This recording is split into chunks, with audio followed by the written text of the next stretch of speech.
Blood dripped from Beatrice Blackwell's split lip as she fled through the darkness, her wedding dress torn and mudded from her desperate escape across the Montana Territory of 1878, a bride fleeing not toward marriage, but away from the powerful man who had purchased her like cattle at auction.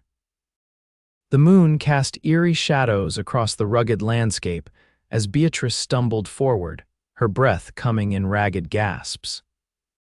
Just hours ago, she had been in the oppressive mansion of Harold Wainwright, a wealthy railroad baron 30 years her senior who had arranged to marry her through a mail-order bride service, a service that had conveniently omitted the man's reputation for cruelty. "You'll learn to be obedient," he had snarled, striking her across the face when she had recoiled from his touch during their wedding rehearsal. "I paid good money for you, girl," but Beatrice had not come west to be owned. At 22, she had left Boston seeking independence after her parents' deaths had left her destitute, not to exchange one form of captivity for another.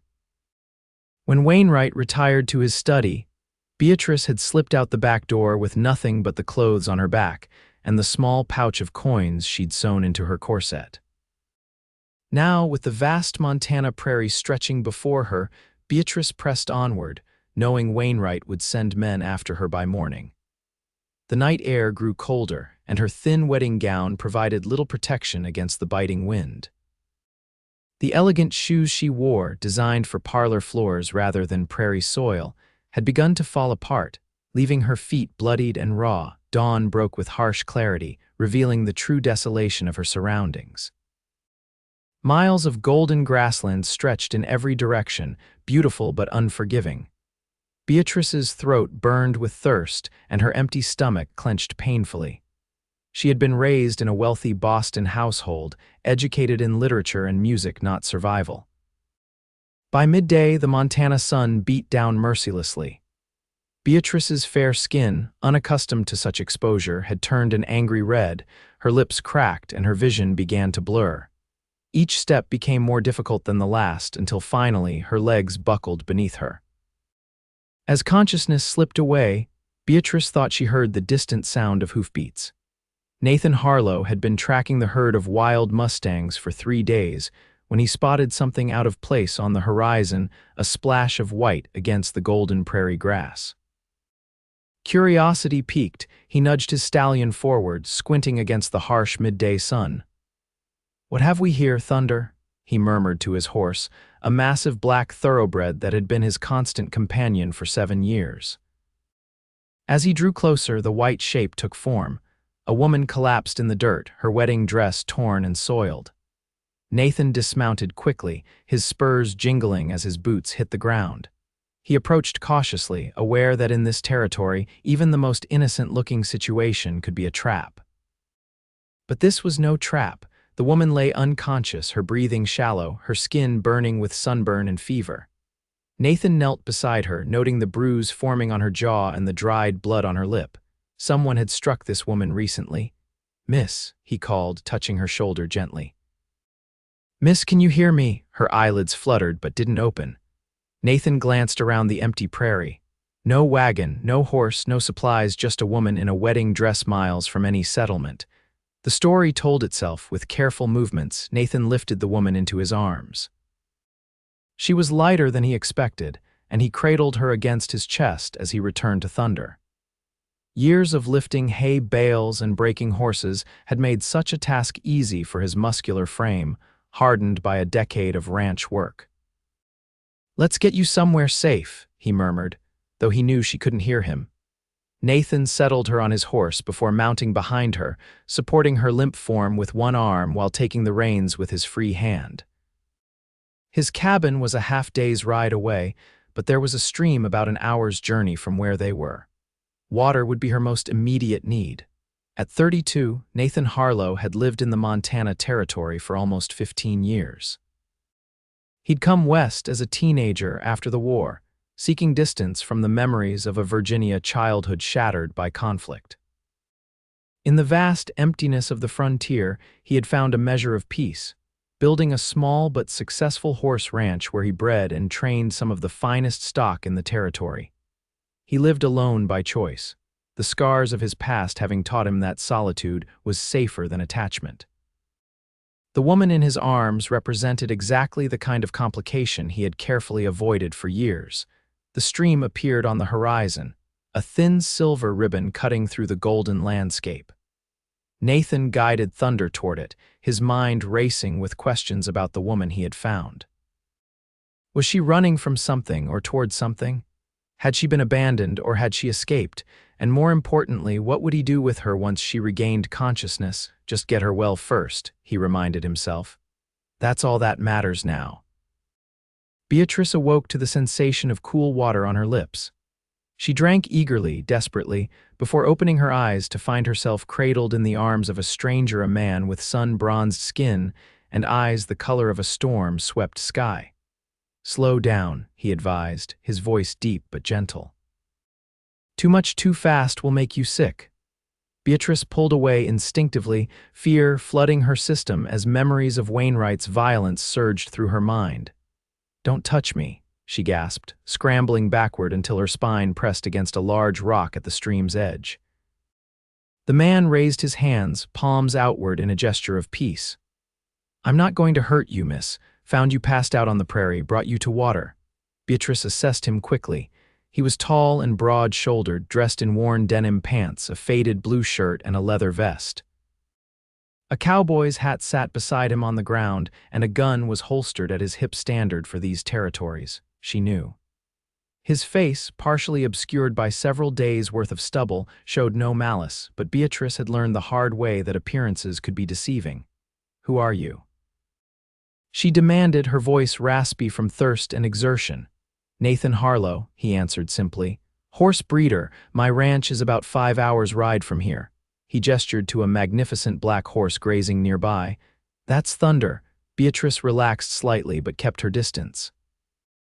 "I'm Beatrice Blackwell, Miss Blackwell," Nathan nodded politely. "Would you mind telling me why I found a woman in a wedding dress unconscious in the middle of nowhere?" Beatrice touched her split lips self-consciously. "I was to be married yesterday, to Harold Wainwright." Recognition flashed in Nathan's eyes. "The railroad man from Helena?" "Yes, I came from Boston as..." She hesitated, embarrassment coloring her cheeks. "As a mail-order bride," Nathan's expression darkened. "And that bruise on your face, a wedding gift," Beatrice replied bitterly. When I flinched from his kiss during the rehearsal, Nathan cursed under his breath, then immediately apologized for his language. "Wainwright has a reputation," he said carefully. "Not a good one, especially with women." "I discovered that too late," Beatrice admitted. "I had no family left in Boston, no money. The arrangement seemed practical." Her voice broke. "I was a fool." "No," Nathan countered firmly. "You were desperate. There's a difference." A moment of understanding passed between them, two people who recognized the harsh realities that drove decisions on the frontier. "He'll be looking for me," Beatrice said, fear creeping back into her voice. "He paid for passage, for the dress, for me." "You're not property," Nathan stated flatly. "No matter what he paid." Beatrice studied him, searching for deceit in his features and finding none. "Why are you helping me?" Nathan shrugged, offering her his canteen again. "Because it's the right thing to do." Beatrice accepted the water, drinking more slowly this time. "And what happens now, Mr. Harlow?" "That depends on you, Miss Blackwell. My ranch is isolated, good place to recover while you decide your next steps, or I can take you to Riverdale, the nearest town. It's small, but there's a boarding house there." Beatrice considered her options. Riverdale would offer more protection through numbers, but also increase the chance of being found by Wainwright's men. The isolation of Nathan's ranch presented its own risks. She knew nothing about this man beyond his apparent kindness. Before she could answer, the sound of distant hoofbeats reached them. Nathan's head snapped up, his eyes scanning the horizon. Without a word, he retrieved his hat and moved to Thunder, extracting a rifle from its scabbard. "Get behind that rock," he instructed quietly, all gentleness gone from his voice, replaced by steely determination. "And stay down." Beatrice obeyed, her heart pounding as she pressed herself against the earth behind the large boulder. From her position, she could see 3 riders approaching from the east, the direction of Helena. Of Wainwright's estate, Nathan stood calmly beside Thunder, rifle held casually but ready, his posture relaxed but alert, a man accustomed to danger. The riders slowed as they approached, and Beatrice recognized one of them as Wainwright's foreman, a brutal man named Silas who had looked at her with undisguised lust from the moment she had arrived at the estate. "Afternoon, gentlemen," Nathan called when they were within earshot. "Something I can help you with?" Silas scanned the area, his gaze passing over the rock where Beatrice hid without pausing. "Looking for a runaway, Harlow, woman in a wedding dress, stole from her betrothed and fled in the night." "A thief, huh?" Nathan's tone was conversational. "Must have taken something mighty valuable. Herself," Silas spat. "Mr. Wainwright paid good money for that Boston bride. She belongs to him." Nathan's posture shifted slightly, almost imperceptibly, but Beatrice noticed his finger move closer to the rifle's trigger. "Haven't seen any brides today," he said easily.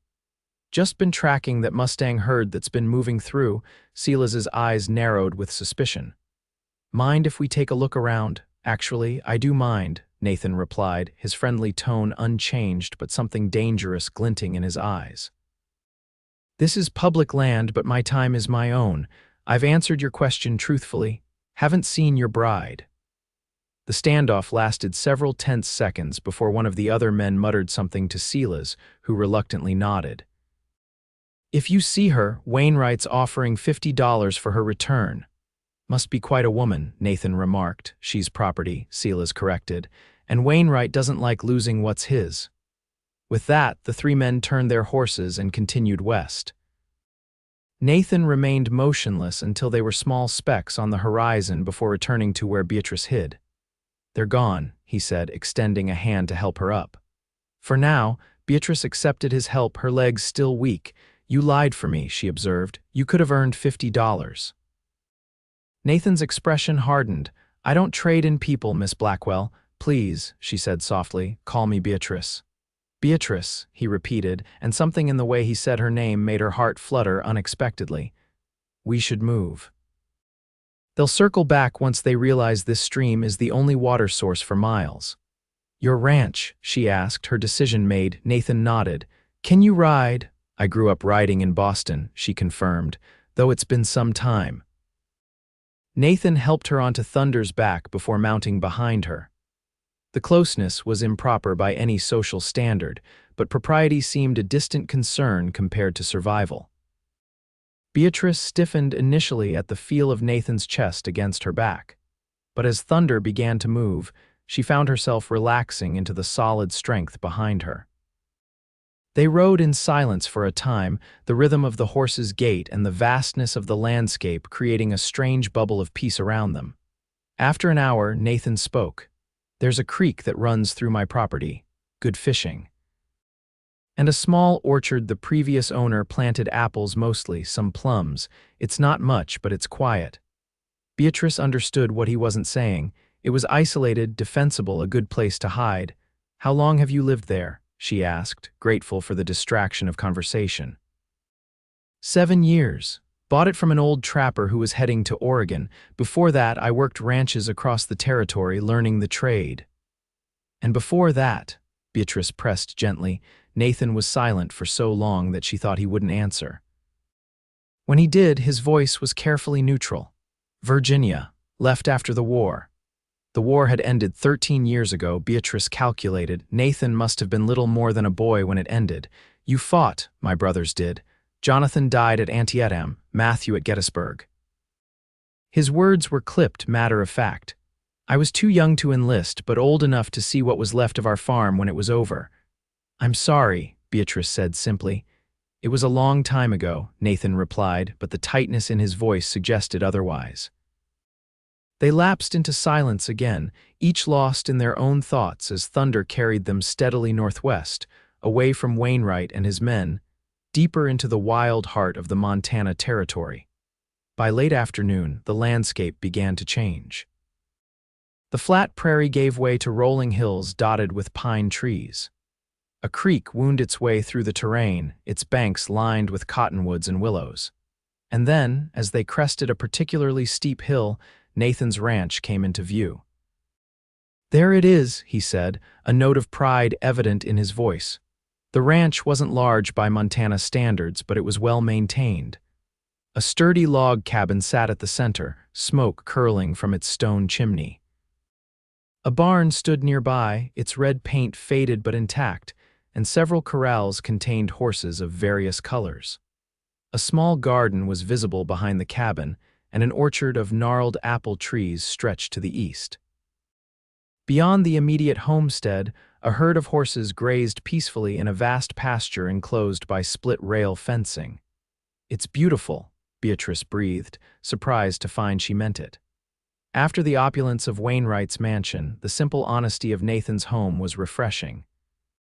As they approached, a dog came bounding from the direction of the barn, a large, shaggy animal with mismatched ears that barked joyfully at their arrival.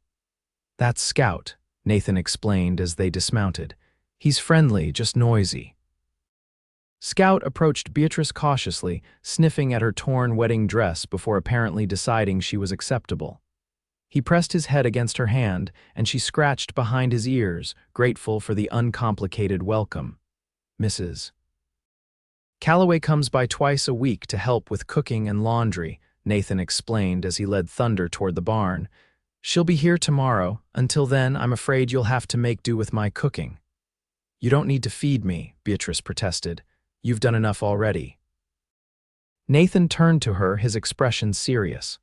"Beatrice, you're exhausted, injured, and miles from anywhere. At least stay until you've recovered your strength." The concern in his eyes was genuine, and Beatrice found herself nodding in agreement. "Thank you." The interior of the cabin was surprisingly comfortable. A large main room served as both kitchen and living area, with a solid wooden table, several chairs, and a sofa covered in what appeared to be a handmade quilt. A stone fireplace dominated one wall, while bookshelves lined another, an unexpected luxury that immediately caught Beatrice's attention. "You read," she observed, moving toward the shelves. "Winter nights are long here," Nathan replied, seeming almost embarrassed by his collection. "Mrs. Calloway's husband runs the general store in Riverdale. He gets books for me when he makes supply runs to Helena." Beatrice scanned the titles: Shakespeare, Dickens, Twain, Whitman, alongside practical volumes on horse breeding, agriculture, and medicine. It was the library of a thoughtful, curious mind, another surprise from this quiet cowboy. "There's a bedroom through there," Nathan indicated a door to the right. "It's yours while you're here. I'll take the sofa." "I couldn't possibly. You can and you will," he interrupted firmly. "There's a washroom out back. I'll heat water so you can clean up, and Mrs. Calloway left some stew I can warm for dinner." He paused, seeming to realize something. "You'll need clothes. I might have something that will work until we can figure out something better." Before Beatrice could respond, Nathan disappeared into the bedroom, returning moments later with a clean shirt, a pair of trousers, and a belt. "They'll be too large, but they're clean," he said, handing the bundle to her. "I'll get that water started while you change." Left alone, Beatrice fingered the soft fabric of the shirt, overwhelmed by the simple kindness of this stranger. In Boston, in Wainwright's mansion, everything had come with expectations, with a price. Nathan Harlow asked for nothing in return for his help. It was, she realized with a start, the first time in a very long time that she had been treated as a person rather than a possession or an obligation. The borrowed clothes hung comically large on her slender frame, but with the belt cinched tight and the sleeves rolled up, they were functional. Beatrice had just finished changing when a knock came at the door. "Water's ready whenever you are," Nathan called. "I'll be in the barn seeing to Thunder and the other horses. Take your time." The simple luxury of warm water and soap after her ordeal was indescribable. Beatrice scrubbed away the dirt of the prairie, the touch of Wainwright's hands, the fear of her flight.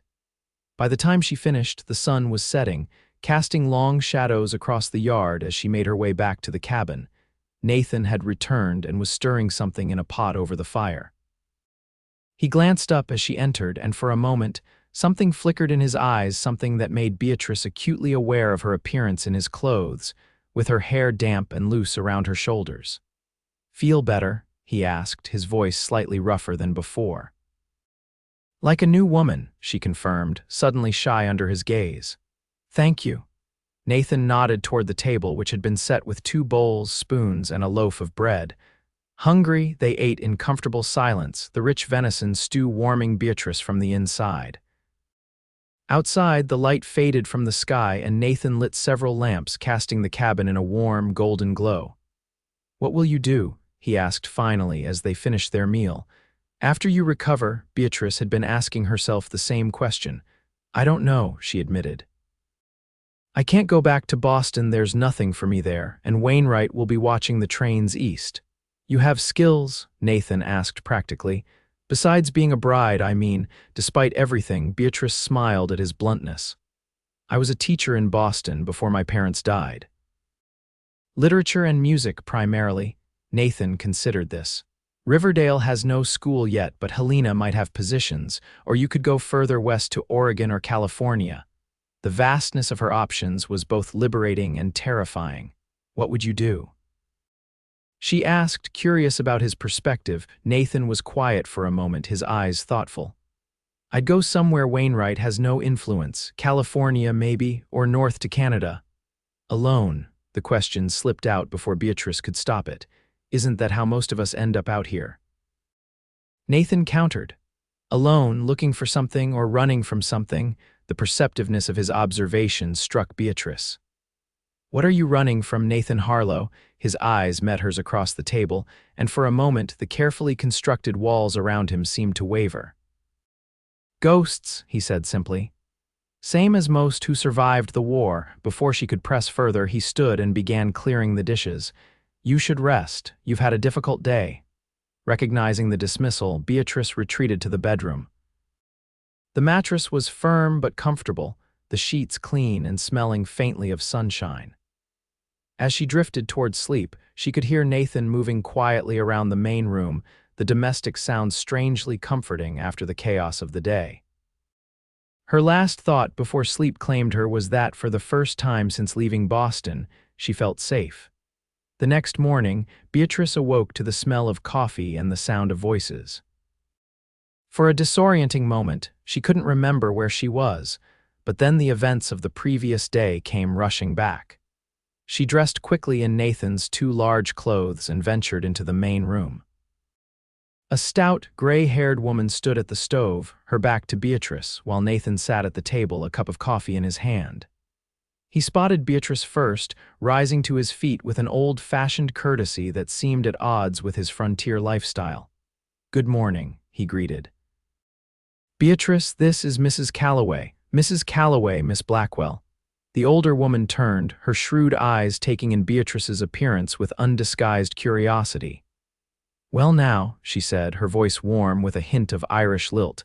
Nathan didn't mention he had such a lovely guest. She wiped her hands on her apron and extended one to Beatrice. Martha Calloway, dear, a pleasure to meet you. Beatrice shook the offered hand, immediately warming to the woman's forthright manner. The pleasure is mine, Mrs. Calloway. I hope my presence isn't an inconvenience. Nonsense, Mrs. Calloway declared. This place could use a woman's touch. Nathan here is a good man, but bachelor living has its limitations. She gestured to the stove. Breakfast is nearly ready. Sit, sit.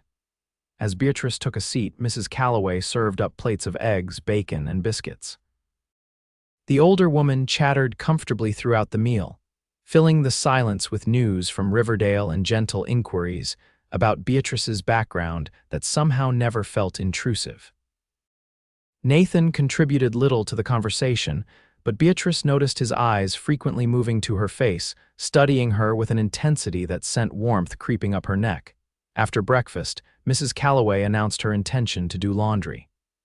Including that wedding dress, she stated firmly. Can't have you running around in Nathan's clothes forever, though they do look charming on you. I was thinking, Nathan interjected, that some of Rebecca's things might fit Miss Blackwell. Mrs. Calloway's expression softened. That's thoughtful of you, Nathan. I'm sure Rebecca wouldn't mind.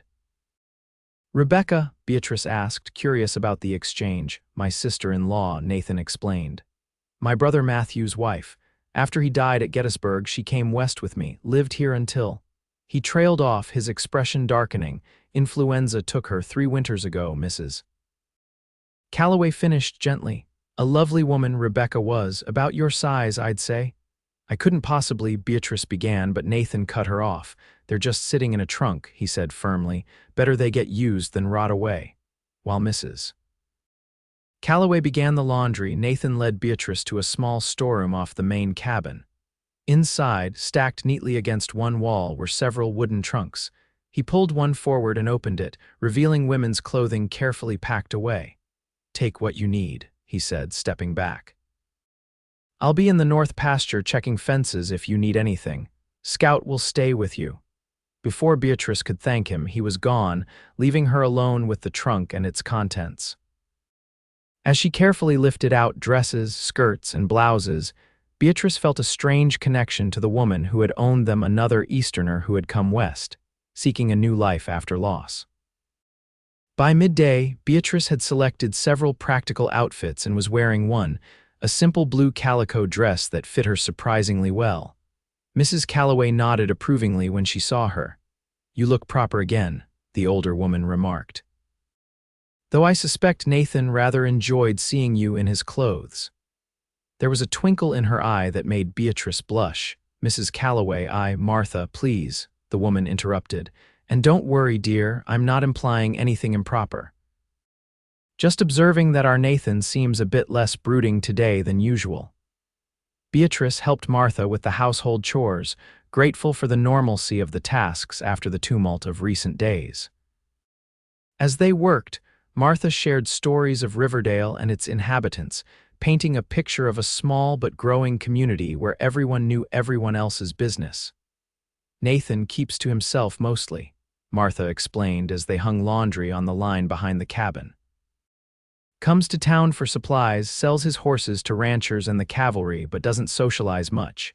He seems solitary, Beatrice observed. Martha nodded. The war took more than his brothers from him, took his faith in people, I think.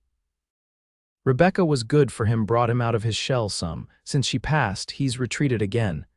Beatrice glanced toward the north pasture where she could just make out Nathan's figure on horseback, riding the fence line.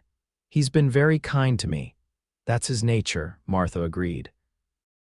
Kind but careful with his heart. She paused, giving Beatrice a considering look. How long will you be staying, dear? I'm not sure, Beatrice admitted. A few days, perhaps, until I decide where to go next. Martha pinned a sheet to the line with more force than necessary. Running from something, are you? Beatrice hesitated, unsure how much to reveal, but something in Martha's direct gaze encouraged honesty. Someone, Harold Wainwright, Martha's expression darkened. That explains the bruise on your face then. Wainwright has a reputation. So I've discovered, Beatrice said dryly. Well, you're safe here, Martha declared. Nathan won't let anything happen to you, and neither will the rest of us once word gets out. I don't want to cause trouble. Standing up to bullies isn't trouble, it's necessity, Martha interrupted firmly. Especially out here, where the law is often whatever the man with the most money or guns says it is. The conversation shifted to lighter topics after that, but Beatrice found herself pondering Martha's words about Nathan and about the frontier justice that seemed to operate in this territory so far from civilization as she had known it. By late afternoon, Martha had departed for Riverdale, promising to return in 3 days with supplies from her husband's store. Beatrice, now dressed appropriately and feeling more herself than she had in days, decided to explore the ranch while Nathan was still working. The barn was her first stop, a spacious structure that housed 6 stalls, though only 3 were occupied.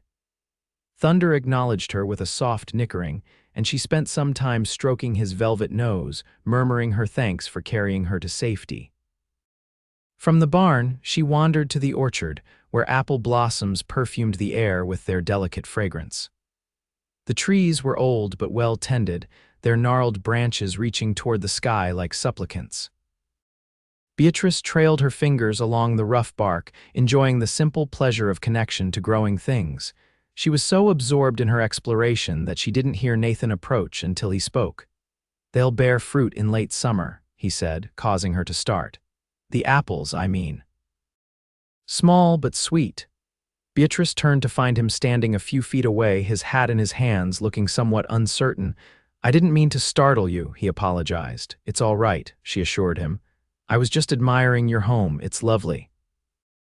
Nathan glanced around as if seeing the place through new eyes. "It suits me," he said simply. Then, noticing her changed appearance, "Rebecca's clothes fit you well." "Yes," Beatrice agreed, smoothing the blue fabric of the dress. "Thank you for offering them." "I've left most in the trunk but borrowed a few essentials." "Keep them," Nathan said. "All of them if you want. They're no use to anyone in that trunk." A comfortable silence fell between them, broken only by the gentle rustling of leaves in the breeze. Nathan seemed content to simply stand there, watching her with those storm-gray eyes that seemed to see more than Beatrice was comfortable revealing. "Would you like to see the rest of the ranch?" he offered finally. "There's a spot by the creek that's particularly nice this time of day." Beatrice accepted, and they walked side by side through the property. Nathan pointing out features of interest: the spring that never ran dry, the cave in the hillside where a bear had wintered 2 years prior, the best fishing spots along the creek. The spot he had mentioned was indeed beautiful, a small clearing beside the creek where wildflowers grew in abundance and the water pooled deep enough for swimming.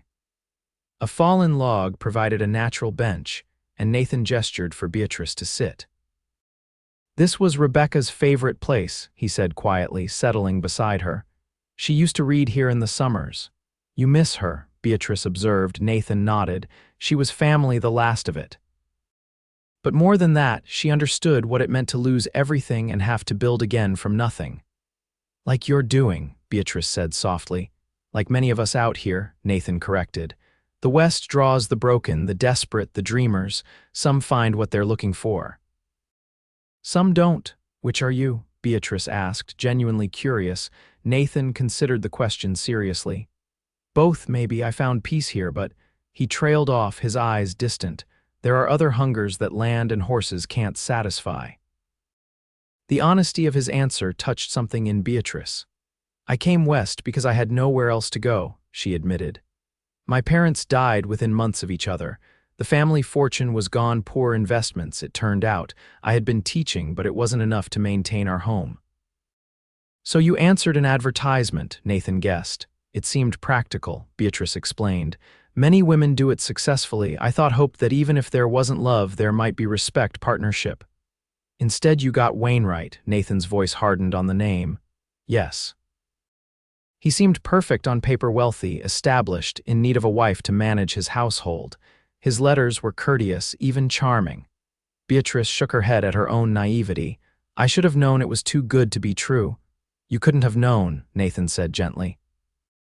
"Men like Wainwright are skilled at presenting the face they think you want to see." "The moment I arrived, I knew something was wrong," Beatrice continued, the words pouring out now that she had started. "The way he looked at me not as a person, but as a possession. He kept talking about how much I had cost him, how I would need to prove my worth." Nathan's jaw tightened, but he remained silent, letting her speak. "The wedding was arranged for the day after my arrival. No time to reconsider," he said, "but during the rehearsal." Beatrice touched her healing lip unconsciously. "I flinched when he tried to kiss me. He struck me, said I needed to learn my place." "And you ran," Nathan finished.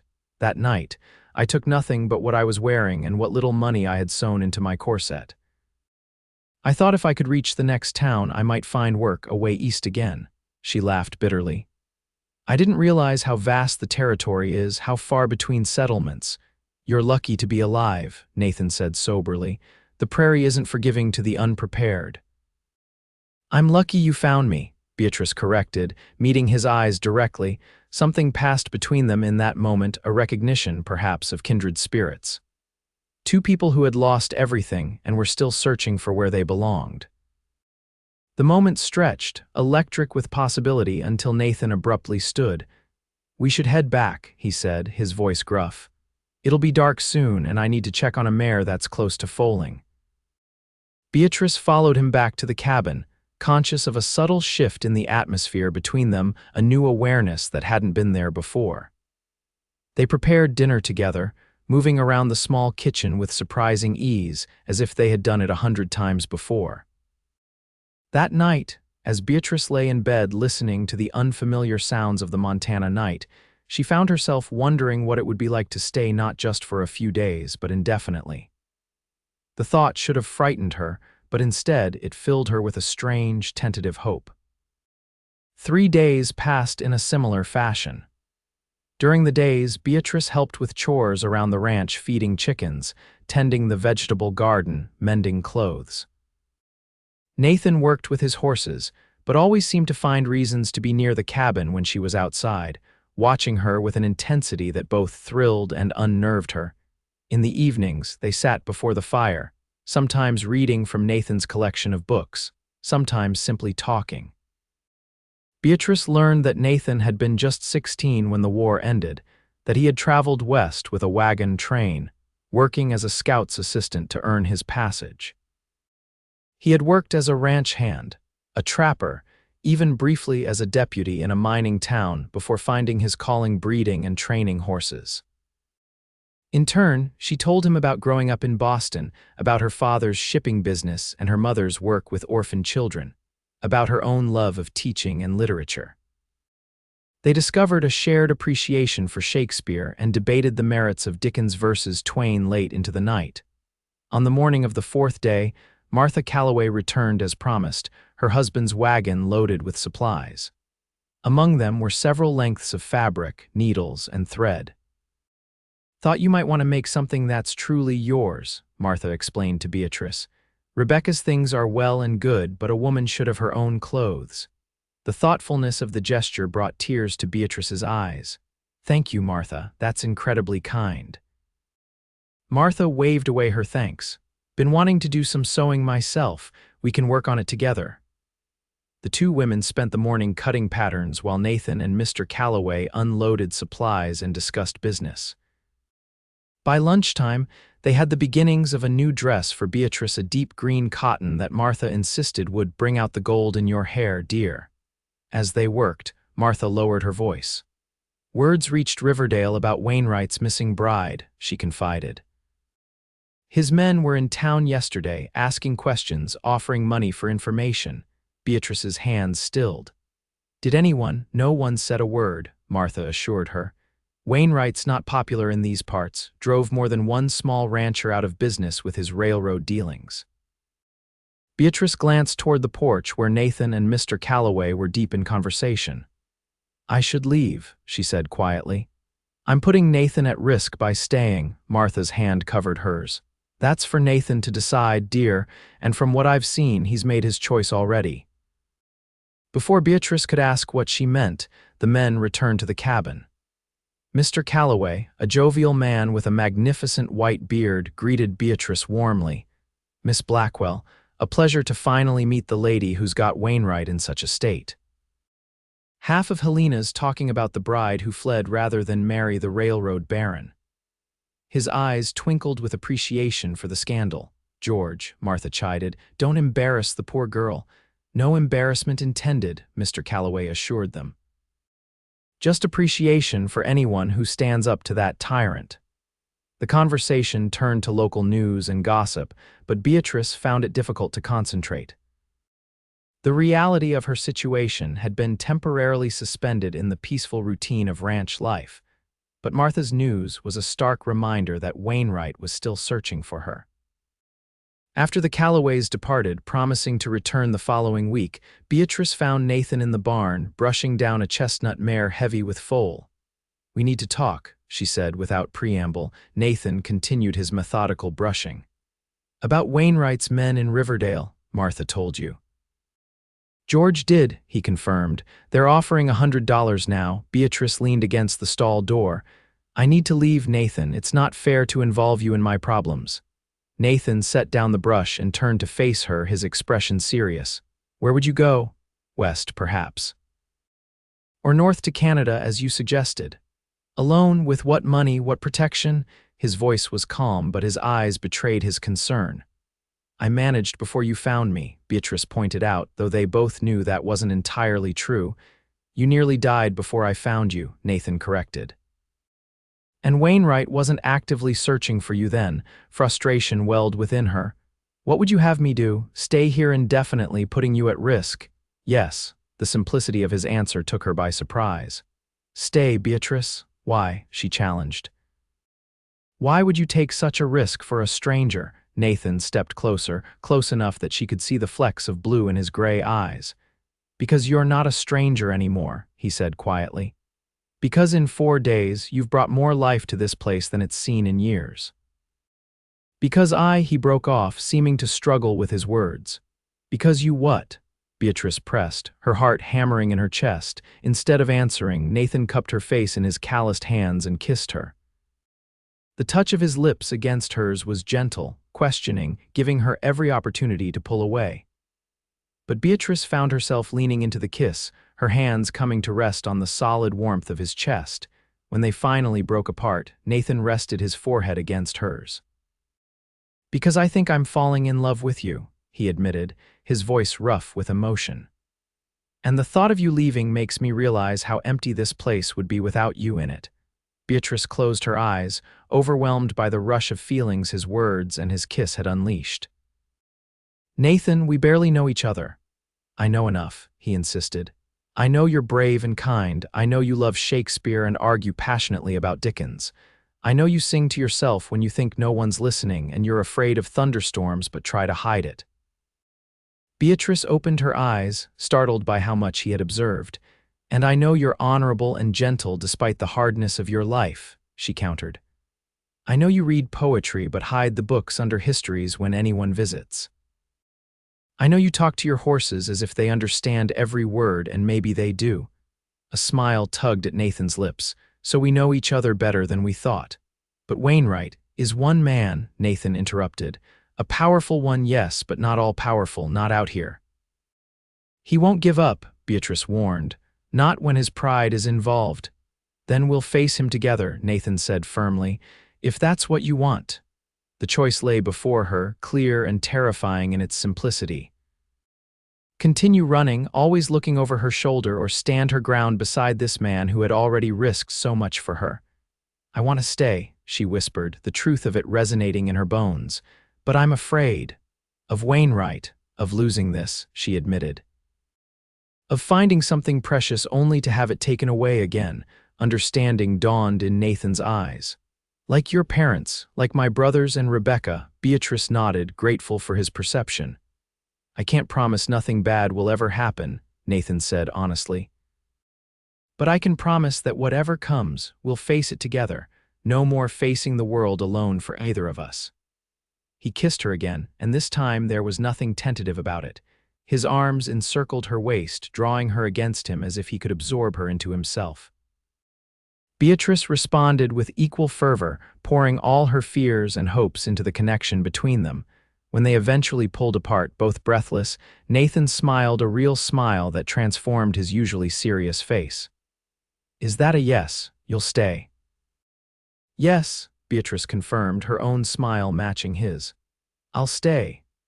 The decision made, they walked hand in hand back to the cabin, the future stretching before them, uncertain perhaps, but no longer to be faced alone.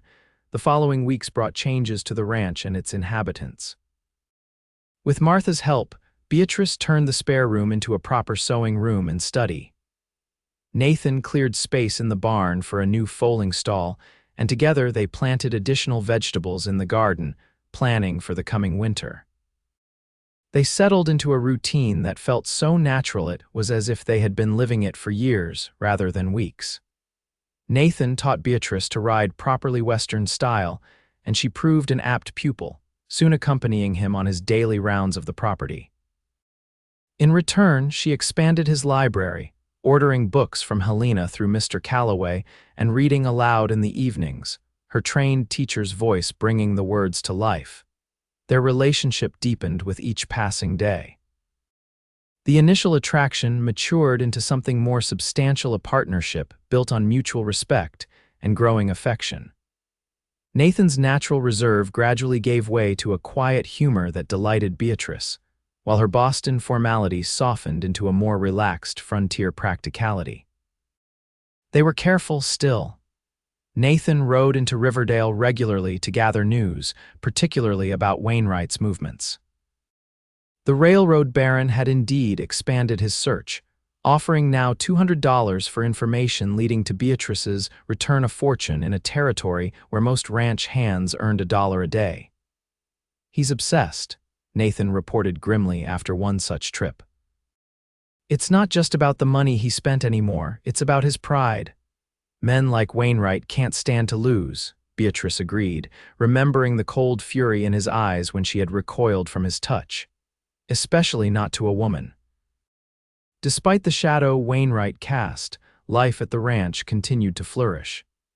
The chestnut mare foaled a healthy colt that Nathan declared would be the foundation of his next generation of stock. Beatrice completed 2 new dresses and began teaching Scout elaborate tricks that delighted the Calloway's grandchildren when they visited. In late July, nearly 2 months after Nathan had found Beatrice on the prairie, they rode to a high meadow above the ranch to pick wildflowers for Martha's birthday.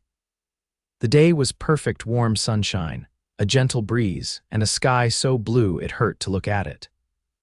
As they dismounted and secured their horses, Nathan reached for Beatrice's hand, tugging her gently toward a rocky outcropping that offered a panoramic view of the valley below. "I want to show you something," he said, leading her to the edge.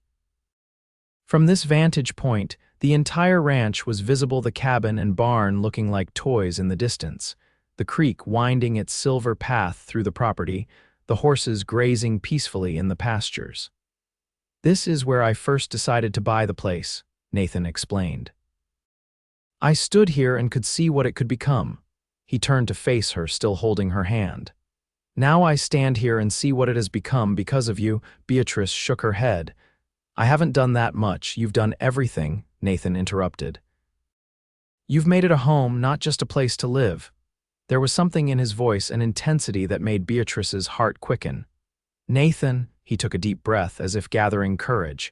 "I had a whole speech planned," he admitted ruefully, "about how life is uncertain and the future is never guaranteed.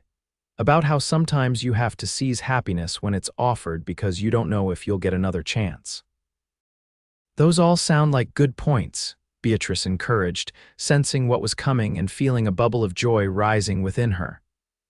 "But standing here looking at you, looking at our home," Nathan continued, "all I really want to say is that I love you, Beatrice Blackwell. I love your courage and your kindness, your intelligence and your strength.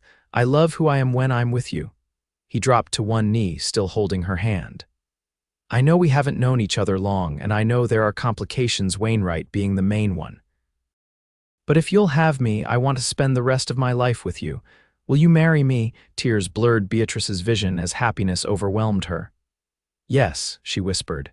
"Yes, Nathan Harlow, I will marry you." Nathan stood and pulled her into his arms, his kiss conveying all the emotions words couldn't express. When they finally broke apart, he reached into his pocket and produced a simple gold band. "It was my mother's," he explained as he slipped it onto her finger. "I've been carrying it since the war, waiting for the right person to give it to."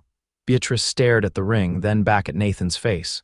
"Are you sure? This is your family's legacy." "You are my family now," he said simply. "You and whatever future we build together." The moment was perfect until the sound of approaching horses shattered the tranquility of the meadow. Nathan tensed, his hand moving instinctively to the gun at his hip as he positioned himself between Beatrice and the newcomers. 4 riders crested the hill, and Beatrice's blood ran cold as she recognized Silas, Wainwright's foreman, among them. The men slowed their horses as they spotted Nathan and Beatrice, a predatory smile spreading across Silas's weathered face. "Well, well," he drawled, "isn't this convenient? Miss Blackwell and the man who's been hiding her, all wrapped up nice and neat." "This is private property," Nathan stated, his voice deadly calm. "You're trespassing?" Silas spat a stream of tobacco juice onto the ground. "Might be, but we've got business with the lady, Mr. Wainwright's been mighty worried about his bride." "I am not his bride," Beatrice declared, stepping up beside Nathan despite his attempt to keep her behind him. "And I have no business with Harold Wainwright." "That's not how he sees it," Silas countered. "Paid good money for you, he did." And what Mr. Wainwright buys, he keeps. Nathan's hand tightened on his gun. The lady has made her choice clear. I suggest you leave while you still can. Silas's eyes narrowed, assessing the situation. It was 4 against 1, but Nathan's reputation as a marksman was well known in the territory. A tense silence stretched between the two parties. Mr. Wainwright's offering $500 now, Silas finally said, changing tactics. That's a lot of money for a woman who's damaged goods anyway. Nathan's jaw clenched at the insult, but Beatrice laid a restraining hand on his arm. I'd rather die than return to Wainwright, she stated clearly. You can tell him that directly. Something ugly flashed in Silas's eyes. That can be arranged, Miss Blackwell. If we can't bring you back, Mr. Wainwright was quite clear that no one else should have you either. The threat hung in the air, and suddenly the standoff took on a more deadly aspect. These men hadn't come just to retrieve her, they had come to kill her if she wouldn't return. Last chance to leave peacefully, Nathan warned, his voice hard as iron. Instead of responding, Silas reached for his gun. What happened next unfolded in a blur of motion and sound. Nathan shoved Beatrice toward the rocks as he drew his weapon with lightning speed. Gunshots echoed across the meadow, the sound reverberating off the surrounding hills. When the smoke cleared, Silas lay motionless on the ground, a bullet in his chest.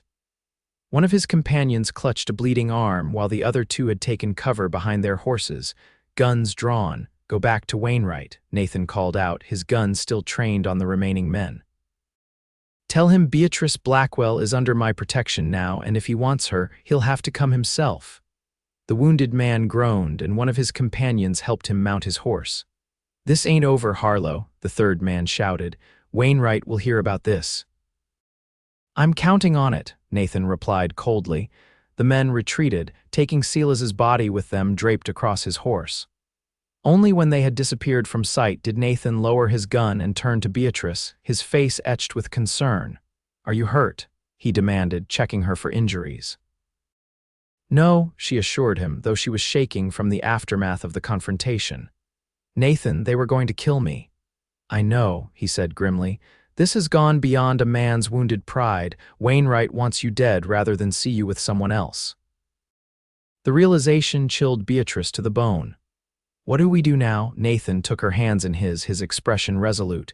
We have 2 choices. We can run pack up and head west tonight, try to outpace whatever Wainwright sends next. Or, Beatrice prompted, or we stand our ground, Nathan said.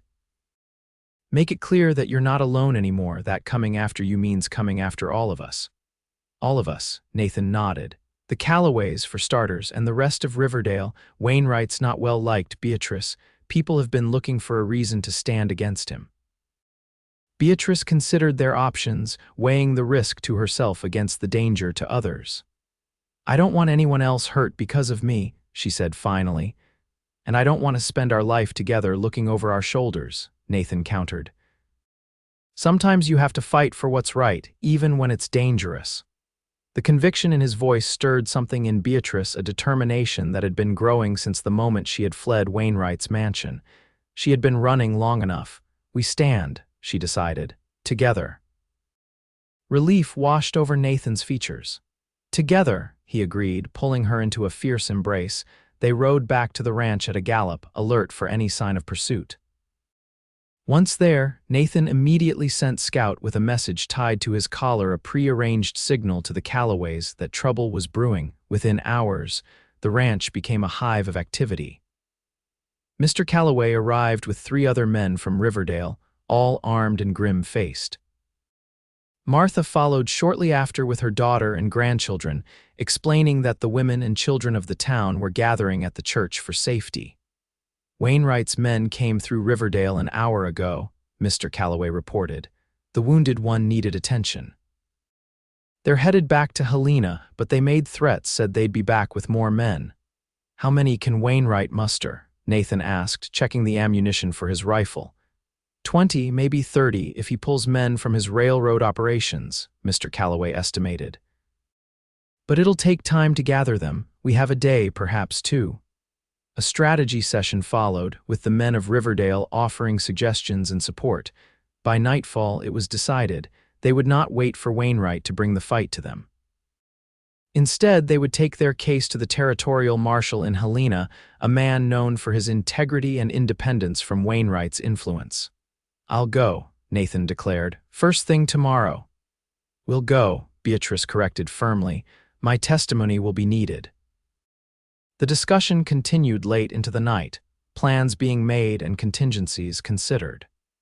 Through it all, Beatrice was struck by the solidarity of these frontier people, men and women who barely knew her, yet were willing to risk everything to defend her freedom and dignity. As they prepared for bed, the house now crowded with their allies, Nathan pulled Beatrice aside. "Are you sure about this?" he asked quietly. "Once we set this in motion, there's no turning back." Beatrice touched the gold band on her finger, drawing strength from its presence. "I've never been more sure of anything," she confirmed. "Wainwright needs to be stopped, not just for me, but for anyone else he might try to control or harm." Nathan's expression softened with pride. "You are the bravest woman I've ever known, Beatrice Blackwell." "Soon to be Harlow," she reminded him with a smile. "The sooner the better," Nathan agreed, stealing a quick kiss before they rejoined the others. The journey to Helena the next day was tense but uneventful. They traveled with Mr. Calloway and 2 other men from Riverdale, all armed and vigilant. The territorial capital was larger than Beatrice had remembered from her brief time there, a bustling town of wooden buildings and dusty streets filled with miners, railroad workers, and settlers. The marshal's office was a simple structure near the center of town. Marshal James Cooper was a tall, lean man with a silver mustache and eyes that seemed to miss nothing. He listened to their story without interruption, his expression growing increasingly grave. "Wainwright has influence," he acknowledged when they had finished. "But what you're describing goes beyond influence. It's attempted abduction, assault, and now conspiracy to commit murder." "We have witnesses to the confrontation in the meadow," Nathan offered. "Men from Riverdale who heard Silas's threats directly." Marshal Cooper nodded thoughtfully. "That helps, but Wainwright will claim you shot his foreman without provocation, Mr. Harlow." "It was self-defense," Beatrice insisted. "Silas drew first, and your word against his men's might not be enough," the marshal pointed out, "unless—" He studied Beatrice intently. "The bruises on your face when you first arrived in Helena, were they visible to others? People who might testify?" Beatrice thought back to that terrible day. "Yes, the priest who was to perform the ceremony saw them, and Wainwright's housekeeper treated my lip afterward." "Good," Cooper said decisively. "We're building a case, not just against Wainwright's men, but against the man himself." He stood, straightening his badge. "I'll need depositions from all of you, and we'll need to find these other witnesses." The process took the remainder of the day, statements given, papers signed, messengers sent to locate additional witnesses. By evening, Marshal Cooper seemed satisfied. "I'm issuing a warrant for Wainwright's arrest," he announced. "Assault, attempted abduction, conspiracy to commit murder. My deputies will serve it tonight." "He won't come quietly," Nathan warned. "Few do," Cooper agreed grimly. "But the law is the law, even for men like Harold Wainwright." They spent the night in Helena at a small hotel recommended by the marshal. Neither Nathan nor Beatrice slept much, too aware of their proximity to Wainwright's mansion and the uncertain outcome of the marshal's actions. Morning brought unexpected news. Marshal Cooper arrived at their hotel just after sunrise, his expression a mixture of frustration and determination. "Wainwright's gone," he reported, "fled in the night with whatever valuables he could carry. My men found evidence that he was planning to leave the territory train tickets to San Francisco in his desk." "He's running," Nathan realized aloud. "Like the coward he is," Cooper confirmed. "But he won't get far. I've telegraphed the authorities in every direction. His description and the charges against him will be waiting at every stop." Relief washed over Beatrice, not complete but significant. "So it's over?" "Not entirely," the marshal cautioned. "He's still out there, and men with money can hide for a long time, but he's a fugitive now, Miss Blackwell. His power in this territory is broken." The realization dawned slowly. She was free, truly free for the first time since arriving in Montana. Wainwright could no longer threaten her with impunity, no longer command men to hunt her down.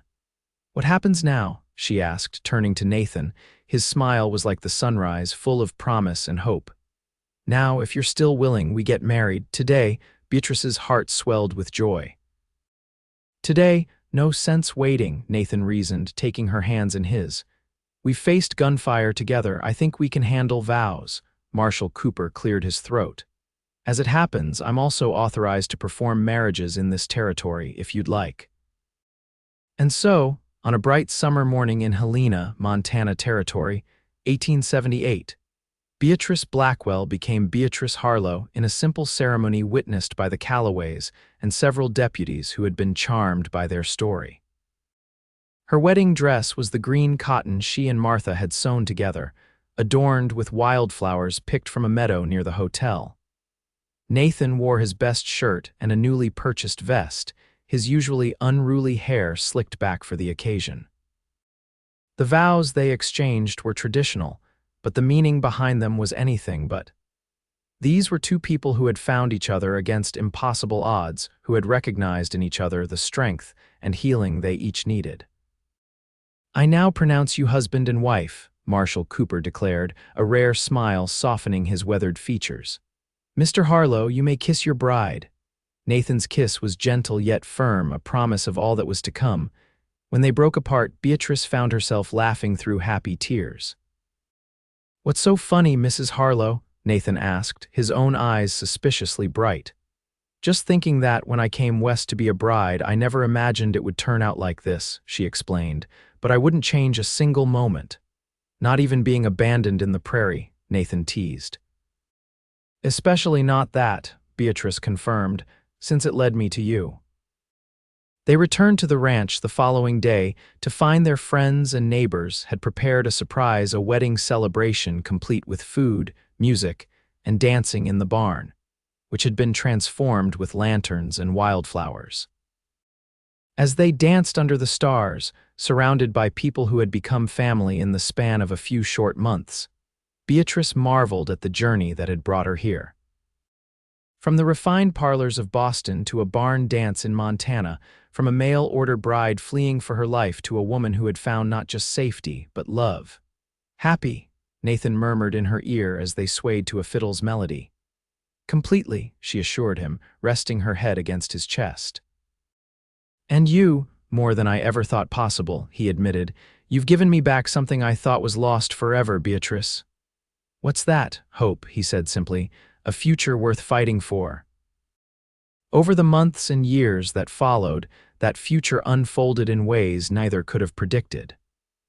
Wainwright was eventually captured in California and returned to Montana to face justice, his empire crumbling in his absence. The charges against him resulted in a lengthy prison sentence, removing his shadow from their lives permanently. The ranch prospered under their joint care. Nathan's horse breeding business expanded, his stock becoming known throughout the territory for their quality and temperament. Beatrice, drawing on her teaching background, established a small school on their property that soon attracted children from neighboring ranches and farms. Their family grew as well. A year after their wedding, Beatrice gave birth to a daughter they named Rebecca, after Nathan's sister-in-law. 2 years later, a son joined their family, Robert, named for Beatrice's father. The children thrived in the freedom of ranch life, growing strong and curious under the Montana sky. The scars of the past remained, as scars do, but they faded with time and happiness. Nathan still occasionally woke in the night, haunted by memories of war, but now Beatrice was there to hold him until the ghosts retreated.